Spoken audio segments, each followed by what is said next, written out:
Olá, eu sou o pastor Silvio Macri, pastor aposentado, membro da Primeira Igreja Batista de Itaperuna.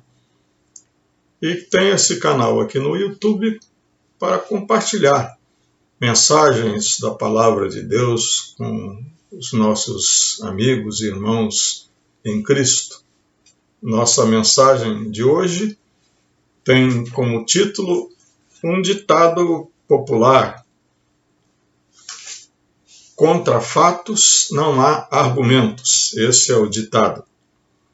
Ditado cuja origem se perde no tempo. Não sabemos quem criou esse provérbio, não é? Mas sabemos que ele expressa o grande princípio da investigação criminal, que é o princípio da evidência. Os promotores e os policiais investigadores de crimes e delitos, eles buscam justamente evidências, provas, fatos que determinem a existência de fato de um crime ou de uma infração da lei. Os advogados, contudo, não gostam muito desse ditado, não. Eles acham que fatos são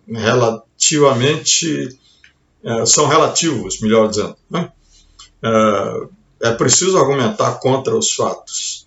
Realmente, os advogados de defesa, em vista de uma evidência clara de crime cometido, eles têm que argumentar contra essa evidência de alguma maneira.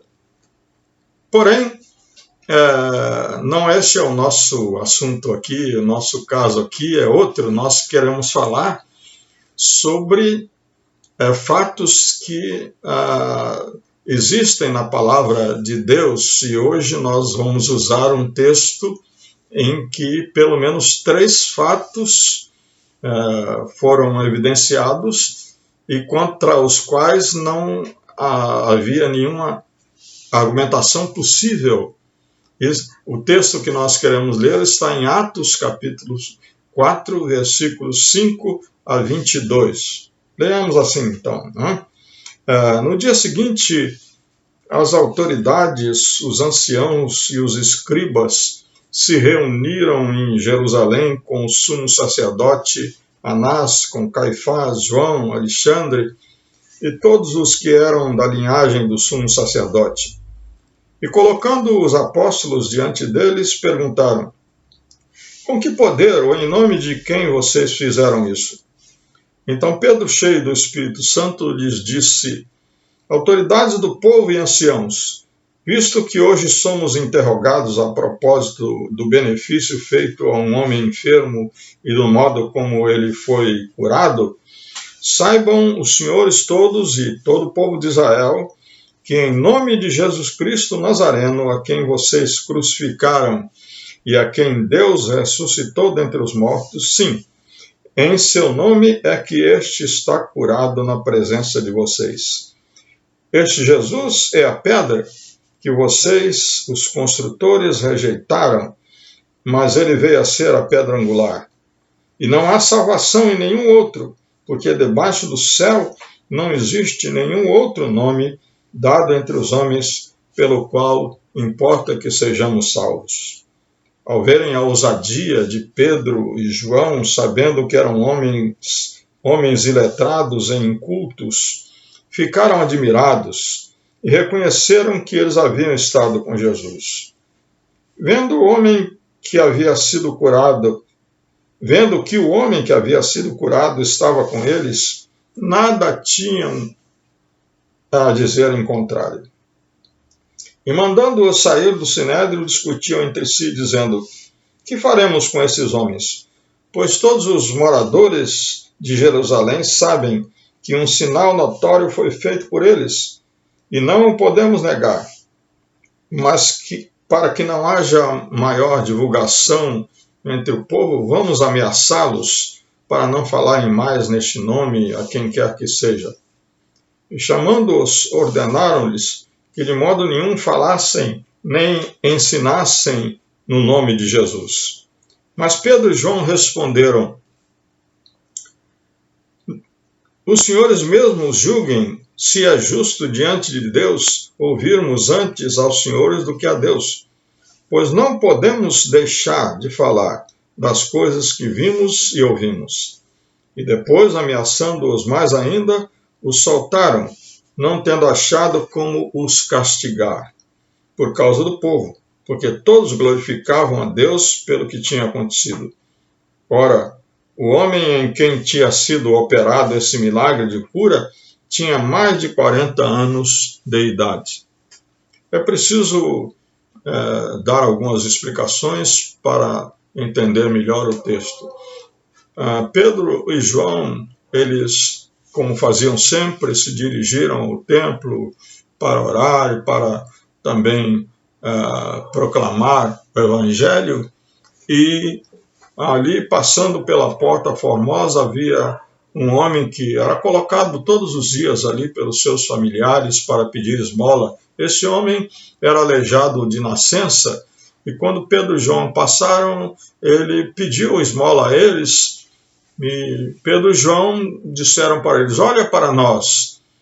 E ele olhou fixamente, esperando receber alguma coisa. Pedro e João disseram então: nós não temos prata, nós não temos ouro, mas o que nós temos, nós vamos te dar agora.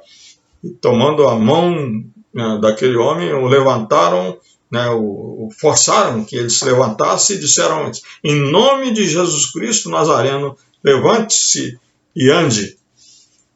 E aquele homem imediatamente se ergueu sobre os seus pés e saiu andando, pulando, cantando, louvando a Deus, e entrou no templo. Aliás, coisa que ele não podia fazer antes, porque um aleijado, ele era proibido pela lei de entrar no templo. E então, aquele fato tornou-se notório na cidade de Jerusalém, e as autoridades judaicas mandaram prender Pedro e João. E eles passaram a noite na cadeia. E no dia seguinte, então, eles trouxeram João e Pedro e João para serem julgados por causa deste acontecimento. E justamente foi aí que nós começamos a nossa leitura. O Sinédrio era composto de 72 pessoas. Havia o grupo dos saduceus, o grupo dos fariseus, o grupo dos anciãos. Então, estavam todos ali reunidos, formaram um tribunal para tentar, de alguma maneira, tentar uma possibilidade de condenar aqueles apóstolos de Jesus e impedir que o Evangelho fosse proclamado, que o nome de Jesus fosse proclamado na cidade de Jerusalém, onde já tinha alcançado milhares de pessoas, e era notório que um grande movimento estava acontecendo na cidade de Jerusalém, e agora esse movimento se tornou ainda mais notório por causa da cura daquele homem. Mas, infelizmente, para eles, havia fatos concretos, evidências contra eles, e que os impediram de condenar Pedro e João. O primeiro fato é que, como Pedro começa dizendo, que aquele homem que estava com eles ali, ele era aleijado de nascença.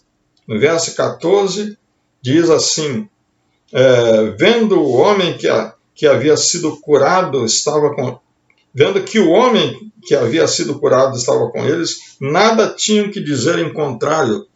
No verso 16 diz: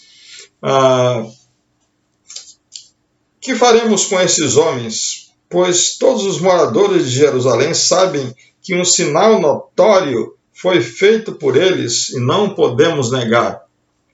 E no verso 22 temos a informação sobre a idade do homem. Ora, o homem em quem tinha sido operado esse milagre de cura tinha mais de 40 anos de idade. Então, era notório, era um fato que eles não podiam negar. Um homem que era aleijado de nascença, nunca havia andado, de repente sai andando, saltando, pulando e completamente curado. Isso eles não podiam negar. Esse é o primeiro fato. O fato de que muitas pessoas, até hoje, têm sido transformadas, curadas completamente, restauradas completamente por Jesus Cristo. O segundo fato que eles não podiam negar é que Jesus tinha sido ressuscitado. Nos versos 8 a 12, justamente no início da resposta de Pedro e João, eles dizem assim: autoridade do povo e anciãos, visto que hoje somos interrogados a propósito do benefício feito a um homem enfermo e do modo como ele foi curado, saibam os senhores todos e todo o povo de Israel que em nome de Jesus Cristo Nazareno, a quem vocês crucificaram, quer dizer, eles mataram Jesus na cruz, e a quem Deus ressuscitou dos mortos, mas Deus o ressuscitou. Sim, em seu nome é que este, e naturalmente quando eles dizem este, deviam estar apontando para ele que estava lá presente. Este está curado na presença de vocês. Esse Jesus é a pedra que vocês, os construtores, rejeitaram, mas ele veio a ser a pedra angular. E não há salvação em nenhum outro, porque debaixo do céu não existe nenhum outro nome dado entre os homens, pelo qual importa que sejamos salvos. Mas os juízes não se deram por satisfeitos, e eles disseram: realmente foi feito um milagre que nós não podemos negar, mas para que não haja maior divulgação entre o povo, vamos ameaçá-los para não falarem mais neste nome a quem quer que seja. E então no verso 18 diz assim: chamando-os, ordenaram-lhes que de modo nenhum falassem nem ensinassem no nome de Jesus. Mas Pedro e João responderam: os senhores mesmos julguem se é justo diante de Deus ouvirmos antes aos senhores do que a Deus, pois nós não podemos deixar de falar das coisas que vimos e ouvimos. Não podemos deixar de falar das coisas que vimos e ouvimos. E no capítulo 5, logo no capítulo seguinte, depois de presos novamente, e depois de uma nova tentativa de calá-los por parte do mesmo tribunal, eles respondem. Então Pedro e os demais apóstolos, isso é Atos 5, a partir do 29. Então Pedro e os demais apóstolos afirmaram: é mais importante obedecer a Deus do que aos homens. O Deus de nossos pais ressuscitou Jesus, a quem vocês mataram, pendurando-o num madeiro. Deus, porém, com a sua mão direita, o exaltou a príncipe e salvador, a fim de conceder a Israel o arrependimento e a remissão dos pecados. E, novamente, eles dizem: e nós somos testemunhas desses fatos, que era aquilo que eles viram e ouviram. E o Espírito Santo conosco, que Deus deu aos que lhe obedecem. Então, Pedro e João aqui, novamente, eles dizem: nós somos testemunhas desses fatos. Um fato inegável é que Jesus, a quem eles tinham matado, havia ressuscitado. E foi isso que os soldados foram dizer lá a essas mesmas autoridades Depois de 3 dias que Jesus estava lá no túmulo, eles foram surpreendidos pela presença poderosa daquele anjo que derrubou aquela pedra e Jesus saiu do túmulo. Eles foram dizer: Jesus saiu vivo. Mas eles subornaram aqueles soldados para contarem a mentira de que o corpo de Jesus havia sido roubado pelos apóstolos e assim haviam desaparecido com ele para contar a mentira de que ele havia ressuscitado. Porém, as evidências da ressurreição de Jesus eram claras. Essa, por exemplo, é uma grande evidência. Pedro diz assim: em nome desse Jesus, a quem vocês crucificaram, mas a quem Deus ressuscitou dentre os mortos, é que este homem está curado. Então, primeiro fato, um homem havia sido curado, aleijado de nascença, com mais de 40 anos. Agora estava diante deles, de pé, andando e louvando a Deus. Segundo fato, ele havia sido curado em nome de Jesus, que tinha sido crucificado por eles, mas estava ressurreto. Jesus está vivo. O terceiro fato está no versículo 13, que é a transformação poderosa que Jesus operou nos seus discípulos, nos seus apóstolos. Versículo 13 diz o seguinte: ao verem a ousadia de Pedro e João, sabendo que eram homens iletrados e incultos, ficaram admirados e reconheceram que eles haviam estado com Jesus. Pedro e João, assim como Natanael e Filipe e outros, eram pescadores da Galileia. Hoje nós diríamos que eles eram semi-analfabetos, iletrados, incultos. Para aqueles mestres da lei, aqueles homens que eram sacerdotes, eram anciãos, autoridades em Israel, que tinham cultura, que tinham conhecimento bíblico, para eles, Pedro e João eram pessoas insignificantes, mas ali estavam, diante deles, falando com toda ousadia, falando com toda convicção, testemunhando do poder de Cristo para curar, do poder do Cristo vivo, ressurreto. E eles diziam: nós não podemos deixar de falar desses fatos, daquilo que vimos e ouvimos. A transformação que Jesus fez num bando de pessoas que seriam consideradas como fracassados, improváveis, totalmente improváveis, pregadores e influenciadores, pessoas que mudaram a história do mundo. Este é um fato inegável do cristianismo, do evangelho, a transformação que Jesus produz na vida das pessoas e o poder que Jesus dá àqueles que o seguem. E isso é mais evidente ainda se nós formos lá para o final do Evangelho de João e vemos que logo após a morte de Cristo, os discípulos ficaram com muito medo.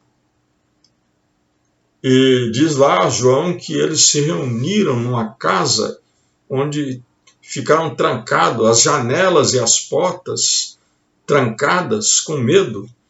E Jesus, então, passou por aquelas portas e janelas trancadas, vivo, ressurreto, apareceu a eles. E Jesus se mostrou a eles. E Jesus, então, deu a eles ousadia. Mais tarde, Jesus faz com que o seu Espírito desça sobre eles e eles se enchem de poder para testemunharem de Cristo. Então esse é um fato inegável também. Nos evangelhos, no Evangelho de João, melhor dizendo, no capítulo 9, nós temos a história de um cego que Jesus curou. Algo que os religiosos, os líderes religiosos da época, não podiam negar. E eles fizeram um inquérito completo sobre esse fato, foram aos pais do ex-cego, interrogaram o ex-cego várias vezes, interrogaram os vizinhos, os amigos do cego. E, por fim, eles disseram para o cego: olha, este homem é pecador, então você tem que afirmar que ele é pecador. E o cego diz assim: ó, se ele é pecador ou se não é, eu não sei. Uma coisa eu sei, eu era cego e agora vejo. Contra fatos não há argumentos. A fé em Cristo se baseia em fatos, não em argumentos. A fé em Cristo é baseada no poder de Jesus para perdoar pecados, para transformar pecadores, para mudar a vida das pessoas. Isto é a fé em Cristo.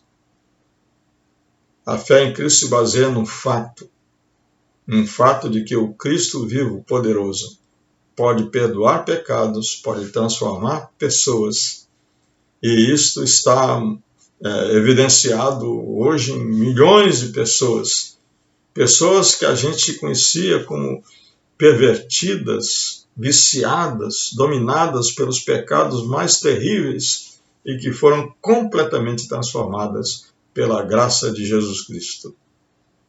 Portanto, contra este fato não existe nenhum argumento. Que Deus nos abençoe.